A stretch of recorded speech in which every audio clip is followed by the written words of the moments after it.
La conferencia, en esta ocasión, tiene que ver con Gálatas, el capítulo 3, comenzando con el versículo 1. Hermano, ¿quiere leer el versículo 1, por favor? Oh Gálatas insensatos, ¿quién os fascinó para no obedecer a la verdad? A vosotros, ante cuyos ojos Jesucristo fue ya presentado claramente entre vosotros como crucificado. Esto solo quiero saber de vosotros. ¿Recibisteis el Espíritu por las obras de la ley o por el oír con fe? Extraña y fuerte expresión esta, la primera del capítulo 3, de parte de Pablo, de la pluma de él. Oh Gálatas insensatos. ¿Qué significa esa palabra insensatos? Y hermano, ¿por qué Pablo se dirige a sus hermanos en la fe, a los de Galacia, con una frase tan fuerte de reprensión? La palabra insensato, que de hecho no es la primera vez que se utiliza en la Biblia, en el Nuevo Testamento, quiere decir sin sentido, sin sabiduría. Esa es una de las aplicaciones que se le da en la Biblia. Y sin duda alguna, el apóstol Pablo la está utilizando como una reprensión. Oh Gálatas, ustedes no tienen sentido, ustedes no saben lo que están haciendo, no se dan cuenta. Y lo usa para reprender la condición de desobediencia en la que se encuentran los Gálatas. ¿Y qué hacían que no tenían sentido en lo que hacían ellos? No había sentido en lo que hacían. ¿Qué hacían ellos? Si leemos más adelante, ellos estaban desobedeciendo a la verdad. Estaban volviendo a la mentira, estaban volviendo a separarse de lo que habían creído. Y por esto Pablo les llama insensatos. Usted dice, hermano, que esta no es la primera vez que se emplea esa palabra en el Nuevo Testamento. Pues, ¿cuándo fue empleada esa palabra en otra ocasión? Nos relata Jesucristo la parábola de las 10 vírgenes. Y presenta Jesucristo en esta parábola de las 10 vírgenes 5 que son prudentes y 5 que son insensatas. Y vemos cómo Jesucristo habla de ambas, de las prudentes que se prepararon para recibir al novio, según lo que dice la parábola, sí, para la boda, ¿verdad? Y de las insensatas que simplemente se acostaron a dormir, desperdiciaron su tiempo y no se prepararon para esa boda, para recibir al novio. Y no vamos a entrar ahora a analizar en detalle esta parábola, pero sí estamos viendo que Jesucristo mismo aplica el término insensato a aquel que no aprovecha el tiempo debidamente en lo que a la vida espiritual se refiere. Y eso es básicamente el mensaje que nos presenta en la parábola de las 10 vírgenes, una parábola muy conocida. Tanto el caso de las 10 vírgenes como este caso de los de Galacia, estos dos casos nos enseñan que la persona religiosa puede volverse sin sentido común, puede llegar a ese estado de no tener sentido común en su manera de razonar y actuar cuando de la fe en Dios se trata. ¿Estamos en lo correcto? Es correcto, sí. Siempre vamos a ver en la Escritura, en la Biblia, que cuando se nos presenta la fe, se nos presenta también un fundamento, porque la fe tiene que tener fundamento para que sea fe. Sí. Cuando el hombre o el ser humano persevera en una religión, puede llegar a ser insensato cuando esa religión no tiene fundamento bíblico, cuando esa religión no tiene apoyo bíblico. Entonces se puede caer en un estado de insensatez, estar obrando sin sentido, estar perseverando en algo que no tiene sentido, que no garantiza nada, que no conduce a nada. Así es. Pregunta Pablo después de esa palabra, insensatos, ¿quién os fascinó para no obedecer a la verdad? Fíjense, amados, que los Gálatas habían creído en Cristo y habían aceptado el mensaje como predicado por Pablo, pero ya no obedecían la verdad. ¿Qué sucede cuando una persona no obedece la verdad? Pues ya está en peligro de perder la salvación. Me interesa, hermano, esa palabra, el verbo, fascinar. ¿Quién os fascinó para no obedecer la verdad? Sí, fascinar en este contexto se refiere más bien a engaño, ¿verdad? Sí. Una fascinación es algo que se presenta engañosamente, y aunque en el diccionario tiene otro sentido, otra definición, en el diccionario esta palabra uno de los significados que tiene es echar mal de ojo, ¿verdad? Qué interesante. ¿Verdad que sí? Pero en sí, fascinar es presentar algo de manera engañosa para fascinar, deslumbrar o presentar algo que no es. Y Pablo le pregunta a los Gálatas, ¿quién los fascinó? ¿Quién los deslumbró con algo diferente a lo que ustedes han creído para separarlos de la verdad? Porque el problema que está sucediendo en los Gálatas es que luego de haber creído el Evangelio, se han separado, están volviendo hacia atrás. Estaban en luz y vuelven a las tinieblas. Y eso precisamente es lo que está produciendo en ellos un estado de insensatez, que no tiene sentido. O sea, no tiene sentido que yo saque a una persona que se está ahogando y que esa persona, después que está en la orilla, salva, se tire a hundirse otra vez. No tiene sentido. Claro que no. Es lo mismo. O sea, los Gálatas fueron redimidos por el poder del Evangelio, fueron alcanzados por la gracia de Jesucristo, y ahora que están salvos, quieren volver a la perdición, al error. Cuando el esclavo encuentra la libertad, si vuelve a la esclavitud, voluntariamente vuelve a la esclavitud, ¿qué sentido hay? Es insensato. Insensato. Exacto. Lo mismo hacían los de Galacia. Habían encontrado la libertad en Cristo. Ahora quieren esclavizarse de nuevo a los ritos y mandamientos del Antiguo Testamento. Y podemos contestar esa pregunta, ¿quién nos fascinó? Pues claro que sí. Los que fascinaron a los de Galacia a no obedecer la verdad eran los judaizantes. Este es el tema, el punto que se trae a través del libro de Gálatas. Es correcto. Y esa fascinación tenía un propósito. Y los judaizantes, el propósito que ellos tenían en fascinar a los Gálatas era separarlos de la verdad. En una ocasión Jesucristo dijo a los apóstoles, y conoceréis la verdad, y la verdad os hará libres. Obviamente, los Gálatas, al haber conocido la verdad, estaban viviendo en un estado de libertad.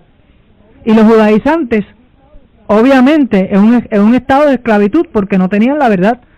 Lo único que liberta al hombre es la verdad.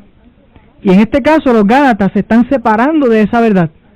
Y sin duda alguna, al separarse de la verdad, iban a volver a caer en un estado de esclavitud. A vosotros, ante cuyos ojos Jesucristo fue ya presentado claramente entre vosotros como crucificado. ¿Qué significan, hermano, estas palabras hermosas? Que el Señor fue presentado claramente delante de ellos, ante sus ojos, dice Pablo. Bueno, se puede entender de varias maneras, pero la aplicación correcta es que ante ellos el Evangelio fue expuesto con claridad. Posiblemente Jesucristo fue crucificado ante algunos de ellos, pero en sí el contexto correcto, la explicación correcta es que Jesucristo fue presentado ante ellos a través del Evangelio. Como Jesucristo de la misma manera es presentado ante cualquier ser humano hoy en día, cuando se le predica el Evangelio, así también le fue presentado a ellos, a los Gálatas. Jesucristo fue presentado claramente. Y quien se encargó de presentar a Jesucristo claramente a los Gálatas fue el mismo apóstol Pablo. Le presentó a Jesucristo con toda claridad, con todos los detalles, para que lo conocieran a perfección, claramente. Y se le presentó a Jesucristo como crucificado. Y me llama la atención esta frase, porque más adelante vamos a ver el problema de los Gálatas, como ya lo hemos estudiado en otras conferencias. Ellos insisten en obrar. Y Pablo les hace mención aquí de Jesucristo que fue presentado ante ellos como crucificado. En la cruz se realizó la obra máxima. Y no hay hombre bajo la faz del sol, en la faz de la tierra, que pueda hacer una obra más grande que la que Cristo hizo en la cruz del Calvario. Por lo tanto, el apóstol Pablo le hace mención de ese detalle. Jesucristo fue presentado claramente entre vosotros como crucificado. En otras palabras, no importa la obra que ustedes hagan, nunca igualarán la obra de Cristo en la cruz del Calvario. Bien explicado, muy interesante. Es posible que algunos de los judíos de Galacia estuvieran en Jerusalén cuando el Señor fue crucificado. Es posible, pero la explicación que usted ha dado es el que en verdad tiene el pasaje. Debemos darle al pasaje. Pasemos al versículo 2. Esto solo quiero saber de vosotros. Aquí Pablo empieza a razonar con aquellos insensatos de Galacia de entre los miembros de la iglesia y pregunta, ¿recibisteis el Espíritu por las obras de la ley o por el oír con fe? Está poniéndolos a pensar. Piensen ustedes, razonen, sean sabios, sean sensatos, no insensatos. Es correcto. También la primera frase del versículo 2 nos demuestra que el apóstol Pablo tiene la fuerza de un elefante en sus palabras, pero también tiene tacto de la seda y quiere ser comprensivo con los Gálatas. Y le dice, esto solo quiero saber de vosotros, diciendo, yo quiero comprender, yo quiero saber por qué ustedes están haciendo esto. Implicando, mira, si tengo que volver a explicarles otra vez, les explico, les hablo otra vez, pero quiero saber. Y entonces viene la pregunta, ¿recibiste el Espíritu por las obras de la ley o por el oír con fe? Y les pregunta, los lleva a pensar para que ellos razonen la razón por la cual ellos han creído en el Evangelio. Si fue por las obras o si fue por la fe en Jesucristo. Tenían que contestar, obligatoriamente tenían que razonar un poco y contestar, no por la ley sino por el oír con fe. Pues antes de la predicación de la fe de parte de Pablo en Galacia, no habían conocido los de Galacia eso del Espíritu Santo. ¿Qué sabían ellos del Espíritu Santo? En la antigua ley no se hablaba mucho del Espíritu Santo. Sin embargo, cuando viene Cristo, empieza a hablar de la obra del Espíritu. Y a decir, el Espíritu va a guiarles, hablando Cristo con los apóstoles, a toda la verdad. No sé, pero ¿no cree usted que en el Antiguo Testamento solamente recibían el Espíritu Santo algunas personas? ¿O lo recibía todo el mundo? Los profetas, desde luego, del Antiguo Testamento estaban llenos del Espíritu Santo. Pero en las palabras de los profetas no se hablaba mucho de la obra del Espíritu, sinceramente. O sea, ese ministerio no había sido entonces revelado hasta que Cristo le anuncia a sus apóstoles y le dice, y recibiréis el Espíritu Santo, el Consolador. Sí, el Espíritu empieza a desempeñar un papel sumamente importante en el plan de redención de Dios, con la venida de Cristo, con la obra de Juan el Bautista, que desde luego era profeta del Antiguo Testamento. Sin embargo, por la obra mediante la obra de Juan el Bautista y la obra de Cristo, y especialmente mediante la obra de los apóstoles, pues el Espíritu Santo empieza a desempeñar un papel sumamente importante en la redención del hombre. ¿Recibiste el Espíritu? Pues claro, como creyentes habían recibido al Espíritu Santo. ¿Y cómo se sabe? Por lo que dice Hechos el capítulo 2, el 38. Arrepentíos y bautícese cada uno de vosotros en el nombre de Jesucristo. ¿Para qué? Para el perdón de pecados. ¿Y recibiréis qué? El Espíritu Santo. El don del Espíritu Santo, el don del Espíritu Santo. Todo aquel que se arrepienta y se bautice, recibe el don, el poder del Espíritu Santo para combatir el pecado. Recibe la sabiduría del Espíritu. En este momento el propósito nuestro no es abundar en el significado del don y de los dones. Queremos hacer como un breve resumen del asunto, observando que toda persona bautizada recibe el don del Espíritu Santo. Algunos en aquel tiempo de los apóstoles también recibieron dones sobrenaturales. Se alude a esos dones, a esas manifestaciones sobrenaturales en el versículo 5. Lo importante para el 2 es que los de Galacia tenían que contestar, no recibimos al Espíritu, el poder de él, el sello de él, las aras del Espíritu Santo. No recibimos esos poderes. No se manifestaron esos milagros que han ocurrido entre nosotros por medio de la ley, sino que todo eso relacionado con el Espíritu ha venido por medio del Espíritu Santo, ha venido por medio de la fe, no por la ley. Es correcto. Sería interesante que la Biblia hubiera registrado la contestación de los Gálatas, y no lo hace. ¿Verdad? Pero sí, debemos de coincidir en que la contestación de ellos, o por lo menos el pensamiento o el análisis, debió haber sido uno sensato, y aceptar que lo que ellos habían visto, los milagros, las maravillas, vinieron por la fe y por la gracia, no por las obras de la ley. Seguimos analizando el versículo 3 de Gálatas, el capítulo 3, dice, tan necios sois. He aquí otra expresión fuerte del apóstol. Sí, señor. Tan necios sois. ¿Cómo podría usted, hermano, definir esta palabra necio? La palabra insensatos, ¿no? Sin sabiduría. Sin sabiduría. Así mismo, necios. No tenían sabiduría. La sabiduría que viene de arriba, que viene por medio de la obra del Espíritu Santo, precisamente, y por medio de orar y pedirle a Dios que nos dé mucha sabiduría. Sí. Pablo les pregunta, ¿tan necios sois? Habiendo comenzado por el Espíritu, ¿ahora vais a acabar por la carne? Habiendo comenzado por el Espíritu. ¿Cómo es esto? Comenzar por el Espíritu. Pues entendemos que el Espíritu nos revela toda la verdad. Vuelvo a repetir las palabras de Cristo para los apóstoles, según Juan el capítulo 16, el 13. Y el Consolador, el Espíritu Santo, al venir Él os guiará a toda la verdad. Hay que comenzar por medio de esa verdad revelada a través del Espíritu Santo. No se quiere decir en este pasaje comenzar por medio de lenguas extrañas y profecías, etc., sino por medio de la verdad que es el poder de Dios para salvar. Romanos, el capítulo 1, el versículo 16. Y así comenzaron los de Galacia en la vida cristiana, por medio de recibir la palabra de verdad, que les llegó por medio de la predicación de Pablo, que él era el que llevó el mensaje a aquella región.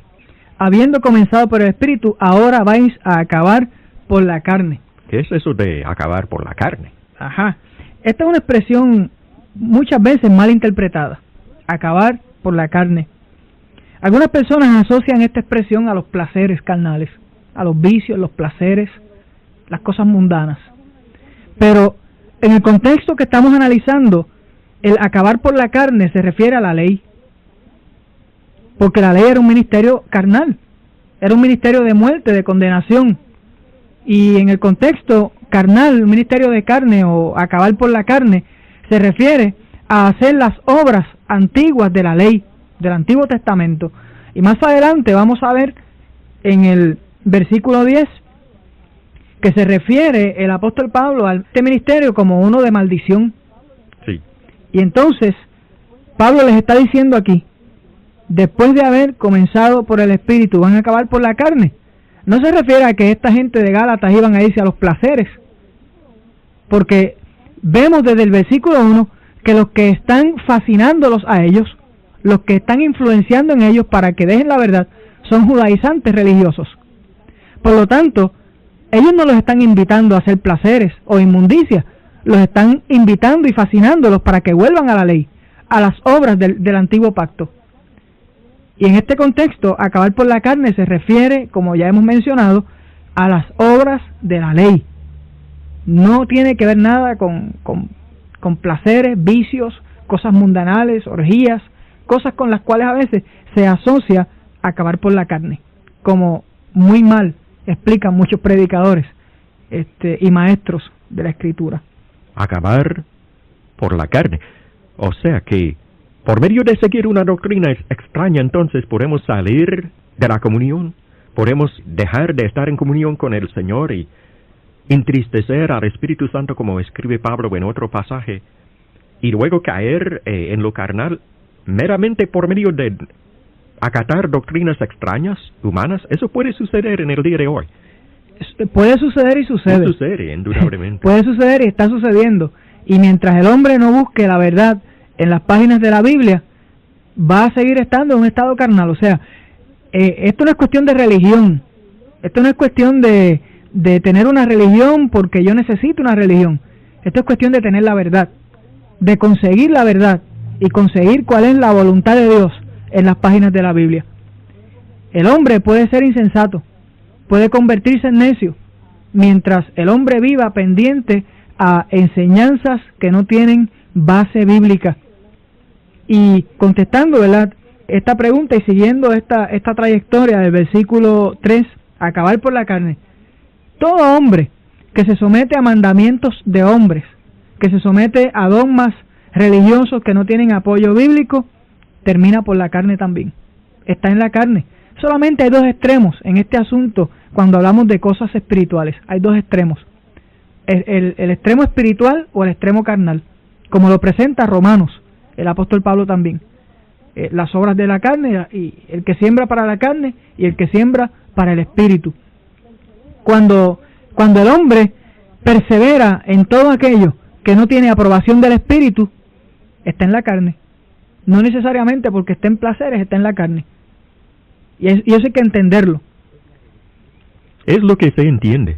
Es la reducción necesaria a base del estudio de este pasaje. Acabar por la carne en el contexto, como bien ha explicado usted, esto tiene que ver con doctrinas erróneas y en aquel tiempo específicamente con el volver a la ley. Es correcto, y no estamos diciendo con esto que los placeres son buenos. No, desde luego que no. Es verdad, no estamos diciendo con esto que tenemos carta abierta para ir a los placeres, a los deleites de la vida, porque eso no es de la carne, eso es de la carne también, pero no se refiere en este contexto a eso específicamente. Sí, hay dos maneras de acabar en la carne. Es o correcto. Como por la carne, como dice el texto. Caer en pasiones carnales, sensuales, etcétera, en el adulterio, la fornicación. Pero también, y esto es lo que queremos hacer reducir en el pasaje, por medio de caer en doctrinas erróneas podemos acabar por la carne. Es correcto. ¿Por qué? Porque se viola el espíritu. Claro que sí. Se violan las leyes espirituales, o para sustituirlas con leyes humanas. Seguimos analizando, si no hay más comentarios. Vamos a ver el versículo 4, donde dice: tantas cosas habéis padecido en vano, si es que realmente fue en vano. Qué interesante, padecer en vano. Vamos a señalar solamente esa expresión, padecer en vano. Los Gálatas habían padecido mucho, al igual que toda la iglesia primitiva. Habían padecido persecución, habían padecido la presión del Imperio Romano y de los soldados romanos que se oponían a que la iglesia creciera. También sufrían persecución de los judíos. Pero el apóstol Pablo les pregunta: ¿habéis tantas cosas habéis padecido en vano? Todo esto que han padecido, ahora lo van a tirar por la borda, lo van a botar todo ese padecimiento. Y a veces las personas padecen en vano también. Están en una religión que les exige un sinnúmero de cosas, mandamientos de hombre, tienen que someterse a yo no sé cuántas cosas, ritos, cosas que causan sufrimiento. Pero ¿es ese sufrimiento realmente aceptado por Dios o es un sufrimiento en vano? Los Gálatas, Pablo les pregunta que habían padecido en vano, porque ahora, al separarse de la verdad, al no permanecer en la verdad, estaban terminando en ese padecimiento en vano. Estaban botando todo lo que habían hecho, todo lo que habían resistido por el Evangelio de Jesucristo. Dice aquí la otra línea, si es que realmente fue en vano. Vamos a ir al versículo 5, lo vamos a leer para seguir en la próxima conferencia. Aquel, pues, que os suministra el Espíritu y hace maravillas entre vosotros, ¿lo hace por las obras de la ley o por el oír con fe? En el versículo 5 y en la próxima conferencia vamos a estudiar quién es aquel que suministra. Hay una diferencia muy grande entre suministrar y ministrar, y vamos a ver eso en la próxima conferencia. Sí, será muy interesante analizar esos dos verbos. Y también, en relación con este pasaje, Hebreos el capítulo 2, el versículo 4, que arroja luz sobre esto de aquel que os suministra el Espíritu Santo. Amados, estaremos abundando en estos pensamientos tan gloriosos mediante la próxima conferencia, Dios mediante. Gracias por haber estudiado con nosotros.